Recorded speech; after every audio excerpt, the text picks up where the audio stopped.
மாமல்லபுரத்தில் கடல் அலையில் சிக்கி 2 கல்லூரி மாணவர்கள் மாயமாகியிருக்கிறார்கள். இது பற்றின மேலும் விவரங்களை செய்தியாளர் ராமச்சந்திரன் வழங்கிட கேட்கலாம்.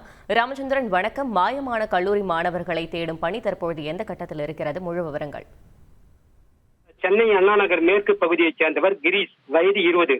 இவர் முகப்பேரில் உள்ள ஒரு கல்லூரி CA சார்ட்டர்ட் அக்கவுண்ட் படித்து வருகிறார். இவரின் நண்பர் ரியாஸ், வயது 18. இவர் பூந்தமல்லியில் உள்ள கேட்டரிங் டெக்னாலஜி கல்லூரியில் படித்து வருவதாக கூறப்படுகிறது. நண்பர்களான கிரீஷ், ரியாஸ் இவரும் சக நண்பர்கள் 5 பேருடன் இன்று சென்னை மெரினா பீச்சுக்கு செல்வதாக கூறிவிட்டு, அதாவது அவர் பெற்றோர்களிடம் மெரினா பீச்சுக்கு செல்வதாக கூறிவிட்டு மாமல்லபுரம் சுற்றுலா வந்தனர்.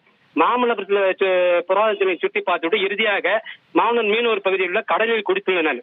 இதில் ஒரு பெண் உட்பட 5 பேர் குளித்துள்ளனர். இது கிரீஷ் மற்றும் ரியாஸ் இருவரும் ராட்சத அலையில் சிக்கி கடலில் இழுத்து செல்லப்பட்டனர். முன்னதாக மீனவர்கள் இவரை குளிக்க வேண்டாம் என்று எவ்வளவு எச்சரித்துள்ளனர். கடல் சீற்றமா குளிக்க வேண்டாம், அதை பொருட்படுத்தாமல் குளித்துள்ளனர். இதில் 2 பேர் கடலில் இழுத்து செல்லப்பட்டனர். மேலும் இவர்களுடைய உடலை மாமல்லம் போலீசார் மற்றும் மீனவர்கள் உதவியுடன் படகில் சென்று தேடி வருகின்றனர்.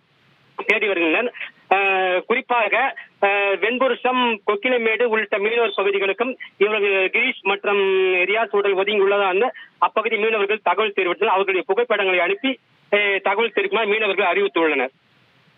தகவல்களுக்கு நன்றி ராமச்சந்திரன். செய்திகளை உடனுக்குடன் தெரிந்து கொள்ள உடனே சப்ஸ்கிரைப் பண்ணுங்க.